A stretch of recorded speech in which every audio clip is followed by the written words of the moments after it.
Welcome back বন্ধুরা, knowledge হান্টে সকলকে স্বাগত জানিয়ে আজকে আমরা একটি নতুন সেশন শুরু করতে যাচ্ছি। সেটা হচ্ছে কি, প্রাথমিকের ইন্টারভিউ পর্বের যে প্রস্তুতি পর্বের বিভিন্ন যে আমাদের কোর্স এবং বিভিন্ন রকম যে ক্লাসগুলি চলছিল তারই একটি অন্যতম পর্যায়ের বা পার্ট আজকে আমরা শুরু করতে যাচ্ছি। অনেকেই কিন্তু প্রাথমিকের ইন্টারভিউয়ের প্রস্তুতি শুরু করে দিয়েছেন ইতিমধ্যে, এবং ইন্টারভিউ কিন্তু আর খুব বেশি দেরি নয়। আর তার জন্যই কিন্তু সকলে বিভিন্ন ইনস্টিটিউটে বিভিন্ন রকমভাবে কোচিং নিচ্ছেন। এবং আমি মনে করি যারা বাড়িতে থেকে বিভিন্ন রকম গ্রুপ ডিসকাশন করছেন তাদের জন্য আজকের যে ভিডিওর মূল বিষয় আমি কিন্তু তুলে ধরতে চাচ্ছি। তো চ্যানেলটিতে এখনও অনেকে জয়েন হচ্ছেন এবং যারা নতুন রয়েছেন তারা কিন্তু চ্যানেলটিকে সাবস্ক্রাইব করবেন এবং চ্যানেলটিকে লাইক এবং সকল বন্ধুদের মধ্যে শেয়ার করে দেবেন ভিডিওটি, আরও এই চ্যানেলের ভিডিও আরও পেতে। তো আজকের আমরা যেই বিষয়টি আমি এখনই বলে নিলাম যে কি, প্রাথমিক ইন্টারভিউয়ের জন্য মুখ্য বিষয় কি, গ্রুপ ডিসকাশন। হ্যাঁ বন্ধুরা, ঠিক শুনেছেন, গ্রুপ ডিসকাশন কি এবং গ্রুপ ডিসকাশন কি কি বিষয়ের মধ্যে আমরা যদি করতে পারি সেই বিষয়টি আমাদের কিন্তু ইন্টারভিউতে খুবই কাজে লাগবে। এবং বিগত দিনের যারা সফল শিক্ষার্থী বা যারা চাকরিরত রয়েছেন তাদের কিন্তু বক্তব্যের মাধ্যমে এটাই কিন্তু বারবার উঠে এসেছিল, এককভাবে নয় গোষ্ঠীবদ্ধভাবে যদি আমরা গ্রুপ ডিসকাশন এখন থেকেই শুরু করে দিতে পারি তাহলে কিন্তু প্রাথমিকে অনেকটাই আমাদের বেনিফিট বা আমরা কিছুটা এগিয়ে থাকবই থাকবো। তো কি সেই বিষয়টি, সেটা হচ্ছে গ্রুপ ডিসকাশন। গ্রুপ কথাটার মধ্যেই রয়েছে 3 থেকে 4 জনের, যারা আপনারা ইতিমধ্যেই ইন্টারভিউ যারা দেবেন তাদের জন্য সেই গ্রুপ ডিসকাশন কিন্তু এখনই শুরু করে দেওয়া উচিত। এবার গ্রুপ ডিসকাশন কেন করব? গ্রুপ ডিসকাশনটা করলে পরে আমাদের নিজেদের মনোবল বৃদ্ধি, স্পিকিং পাওয়ার, কথা বলার বাচনিক সাবলীলতা কিন্তু তৈরি হবে। এবং কোনো অজ্ঞাত বিষয় যদি আপনাদের একটি টপিক দিয়ে দেওয়া হয় সেই বিষয়টি কিন্তু আপনি সাবলীলভাবে অনর্গল সেখানে বলে আসতে পারবেন, যেখান থেকে আপনাকে কোনো কাউন্টার বা বিভিন্ন প্রত্যুত্তর আপনাকে যদি করে থাকে তার উত্তর যথাযথ আপনি দিতে পারবেন। তো এখন থেকে যে কোনো অজ্ঞাত বা অজানা টপিক, তার সেই কি টপিকগুলো নিয়ে এখন থেকে আমরা আলোচনা করব সেই বিষয় নিয়ে কিন্তু আজকের এই ভিডিওটি। চ্যানেলটিকে না স্কিপ করে প্রথম থেকে শেষ অবধি থাকবেন বন্ধুরা, এবং আমাকে সহযোগিতা করবেন এই চ্যানেলটির সাথে থেকে লাইক করে। তো গ্রুপ ডিসকাশন কি বিষয়ে হতে পারে, এটি কিন্তু খুবই একটি গুরুত্বপূর্ণ বিষয় নিয়ে আজকে আলোচনা করছি যে গ্রুপ ডিসকাশন কি বিষয় নিয়ে করব। প্রথমেই দেখুন, আমি শুধু কম্পিউটার লিখলাম,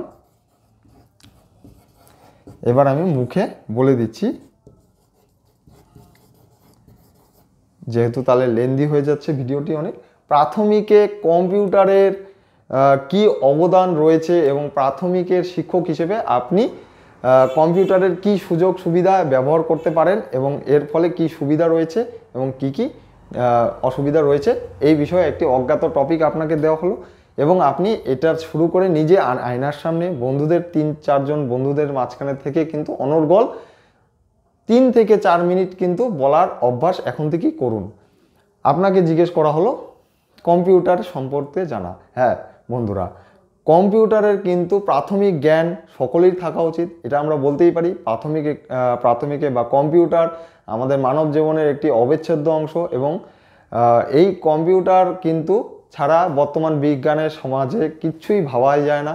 এবং কম্পিউটার দিয়ে আমরা প্রাথমিকের স্কুলের বিভিন্ন হিসাবপত্র রাখতে পারি, মিড ডে মিলের দৈনন্দিনের হিসাব এবং গ্রন্থাগারের বিভিন্ন বইয়ের এবং মাস্টারমশাইদের বিভিন্ন বেতন সংক্রান্ত হিসাব, তা থেকে শুরু করে যাবতীয় সামগ্রী যেমন আসবাবপত্র রয়েছে তার হিসাব, শিক্ষার্থীর সংখ্যা, শিক্ষার্থীদের বিভিন্ন রকম বইপত্র, বিভিন্ন আনুষঙ্গিক বিষয়ের কিন্তু আমরা তথ্য সংগ্রহ, এবং এই শুধু সংগ্রহই নয়, তার বিভিন্ন সংরক্ষণ এবং আগামী দিনের যাতে এই সংরক্ষণ করে রাখা যায় সেটা কিন্তু একমাত্র বর্তমানে হাতে কাগজে কলমে হয়ে থাকলেও কম্পিউটারের ফলে কিন্তু আমরা এর বিভিন্ন রকম সুযোগ সুবিধা পেয়ে থাকতেই পারি।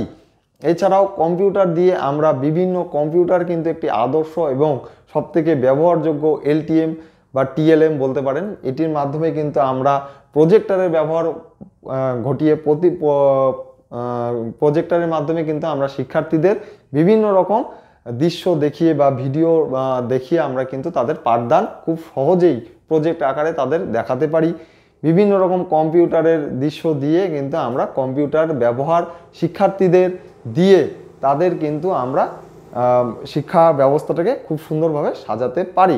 এই ছিল কম্পিউটারের ব্যবহার। এটা আপনারা আরও কিছু যোগ করে, আমার কিছু বলতে কম থেকে গেল, আপনারা আরও গুছিয়ে বলবেন। তো প্রাথমিকে কম্পিউটারের ব্যবহার হয়ে গেল একটি প্রাথমিক গ্রুপ ডিসকাশনে। এরপরে আমরা চলে আসছি প্রাথমিকে দ্বিতীয় টপিক, প্রাথমিকে খেলার মাঠ বা প্লেগ্রাউন্ড। হ্যাঁ,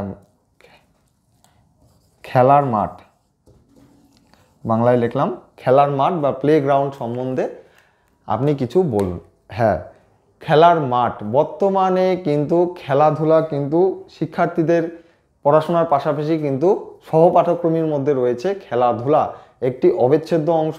খেলাধুলা কিন্তু একটি স্থান সময়সূচিতেই রয়েছে। শিক্ষার্থীদের একটি নির্দিষ্ট সময়কে কেন্দ্র করে কিন্তু খেলা বা টিফিন আকারে দেওয়া হয়ে থাকে। সেই সময়টা শুধু শিক্ষার্থীরা খেলাধুলা করবে। খেলাধুলার জন্য বিদ্যালয়ের একটি নির্দিষ্ট খোলা মাঠ রয়েছে, সেখানে বিভিন্ন রকম খেলার সামগ্রী থাকতেই হবে বাধ্যতামূলক, এবং যাতে তাদের এই খেলাধুলার মাধ্যমে কোনো ভীতি বা আনন্দময় হয়ে ওঠে শিক্ষা ব্যবস্থাটা, তারা শিশুরা এটাই চায়। খেলাধুলার মাধ্যমে যদি আপনি পড়াশোনা শিক্ষাদান করতে পারেন, বিভিন্ন খেলাদানের জন্য কিছু প্রাথমিকে অর্থ সামগ্রীও এসে থাকে, যেটার ব্যবহার করে আমরা বিভিন্ন খেলনা আমরা জেনেছি ডিএলএডে আমরা যখন জেনেছি যে শিক্ষার্থীদের বিভিন্ন উপহার এবং খেলনার সামগ্রীর মাধ্যমে যে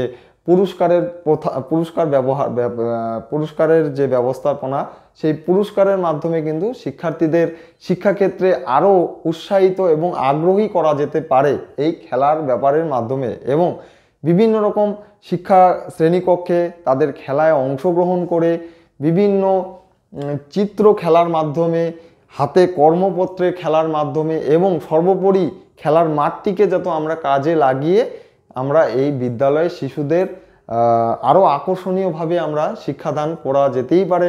এবং শুধুমাত্র এলটিএম হিসেবে খেলার সামগ্রী নয়, খেলার মাঠটাকে আমরা সবসময় পরিষ্কার পরিচ্ছন্ন রাখবো। খেলার মাঠটিকে বিভিন্ন গাছপালা বৃক্ষরোপণ করে শিক্ষার্থীদের আগ্রহ সঞ্চার ঘটবে।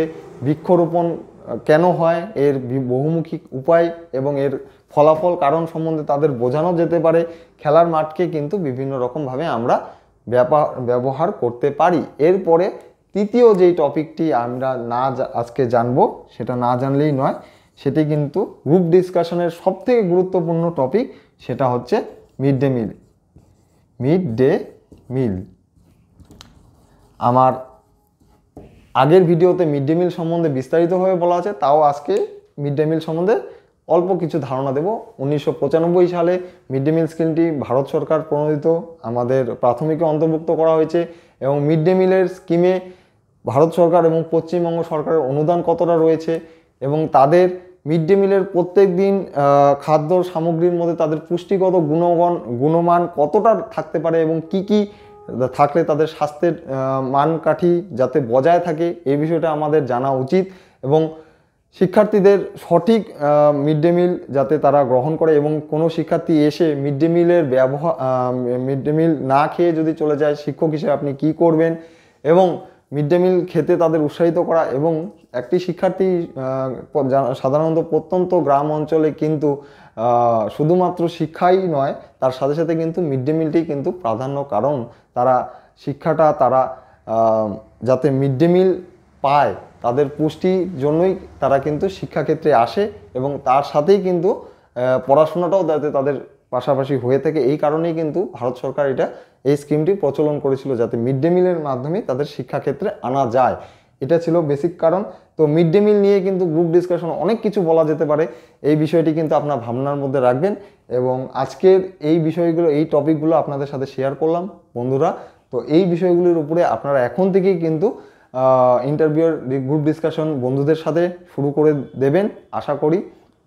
তো আগামীতে আরও ভিডিও রয়েছে, কি কি গ্রুপ ডিসকাশন করব, কি কি, যেহেতু interview knocking at the door আমরা বলতেই পারি, তো এই আশা রেখেই তো গ্রুপ ডিসকাশন আমরা চালিয়ে যাব।